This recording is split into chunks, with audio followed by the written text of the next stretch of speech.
Hey folks, welcome to my first card making video. My name is Cindy and I am from the Pink Envelope. The card I'm sharing with you today features images from Altenew. Altenew is one of my favorite stamp companies. I adore their floral images. And while I lean more towards Copic markers, I really love that their images lend well to all different types of color medias. And I especially love that their images look super fab and non-traditional color palettes as you see here. Now I've already stamped and colored my card panel, so what I'm going to focus on today is a shortcut to masking off those grouped images so we can do some ink blending on the background. I thought it would be cool to shake it up a bit, so I went with a little bit more non-traditional color palette for this card. I used the Altenew Smile More stamp set, but then I thought I needed a little bit something else, so I decided to use this one image from the Altenew Beautiful Day stamp set. I thought they went together perfectly. I did have some masks that were still cut out, however, not all of them survived. I'm also going to be using some Altenew Crisp dye inks, but we'll get to those more here in a bit. After I had my card panel colored in, I placed it on my printer and I printed it out in black and white, nothing spectacular, and then I carefully trimmed it out. After that, I applied a thin layer of Tombow mono adhesive and let it dry. What's so great about this is then you're only cutting around the perimeter of the image. It saves you time, but then also when you do your ink blending, you don't have a bunch of pieces that are lifting up. So I'm going to knock around my camera stand, which you'll see here in a second. But I'm also going to take a couple pieces of this wide Scotch labeling tape, and I'm going to cut those in half. So we're going to use these as a way to mask off that lightly penciled in rectangle that you see there on the card panel.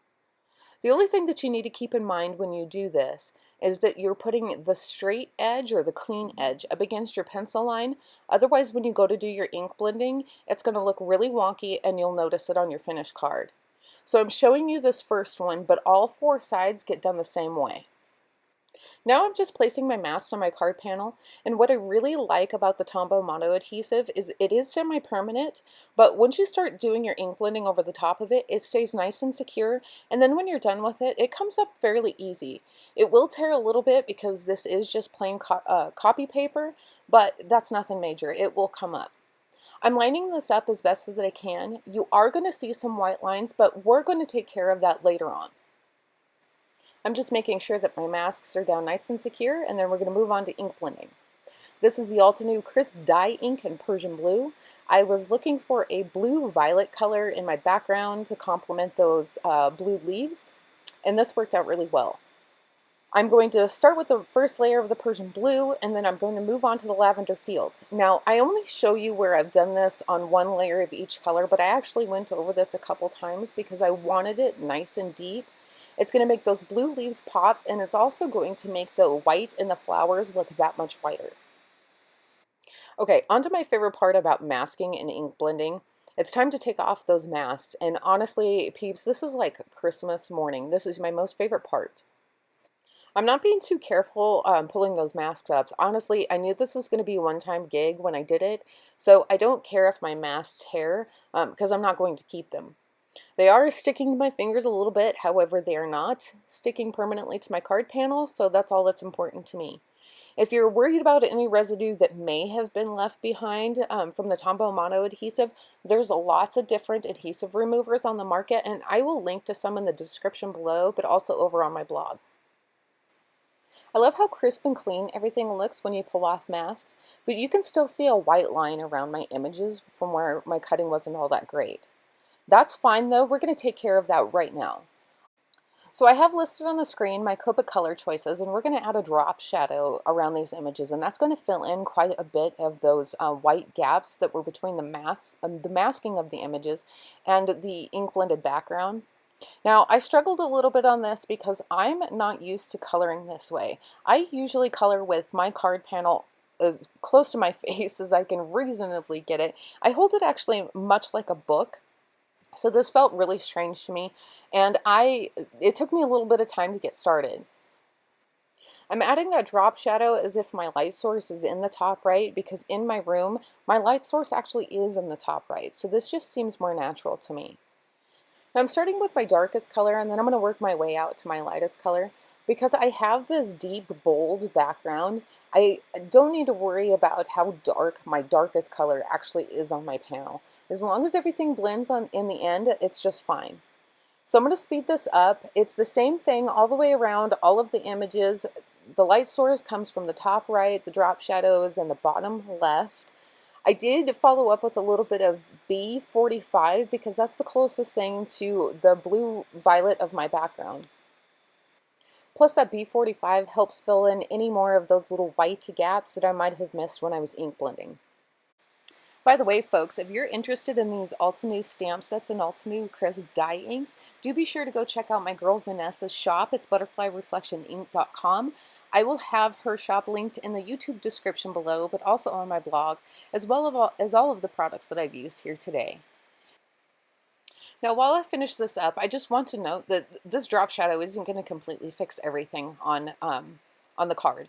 So what we're going to do after we're done with this is we're going to go back in with a Copic Multiliner, and we're going to go back around some of these images. It'll help finish filling in some of those gaps, and it's also going to give you a bigger, bolder black outline around those images so they pop out even more.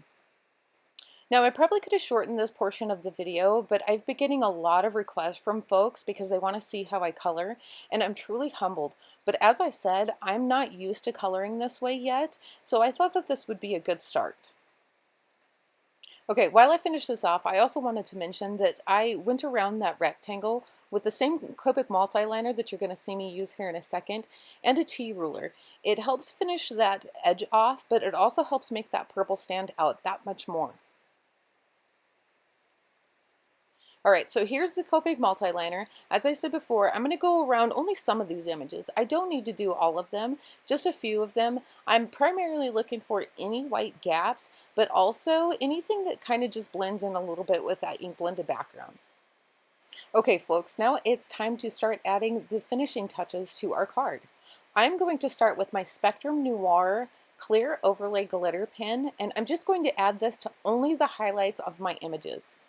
Now, when I took the cap off my glitter pen, I noticed that some of the bristles were sticking up, and I was trying to figure out how in the halibut that happened.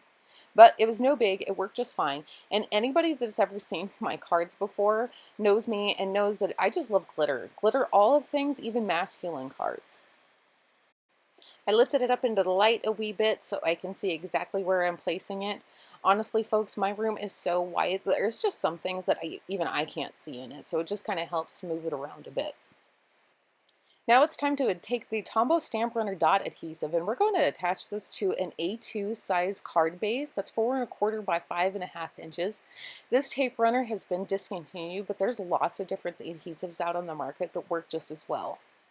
And I will be sure to list a few of those alternatives down below as well over on my blog. So now I'm just getting this card panel onto my card base. Again, this room is so white, sometimes it's so hard to see, so I'm flipping it around here, getting it lined up. Once I have it on there, it'll be easy peasy and we'll be good to go. And then we just have a few more finishing touches to do and we are done. Alright, this is the Sakura Jelly Roll Pen. It is the clear glaze, and I cannot believe how much I've been reaching for this lately. I just love that it adds a little bit of texture and a little bit of dimension, but not a whole lot, and it certainly doesn't add any weight. Now, I'm a maniac, and I'm just going over all of those little dots that are in the center of the flowers, but then I'm also going to go over the brown leaves or flowers or whatever you want to call them, because it adds just a little bit more something to the card panel. I did do one last thing to this card that I actually didn't film, and I used the My Favorite Things Distressed Pattern stamp set. I was looking for like this paint splatter, but I didn't want to have to mask all this off again, and I really still wanted to keep those lines nice and white and clean. Alright, we are done, peeps, and here I am telling one of my kids no. I sure hope you enjoyed my card today. And as always, thanks so much for stopping by to see me. If you also enjoyed my video, please do give me a thumbs up. If you didn't, you're welcome to give me a thumbs down. However, I would appreciate any constructive feedback you would like to give me. I look forward to doing more of these for you in the future. And on my next video, I do plan to do one start to finish for you. Thank you again. Have a great day. Until next time.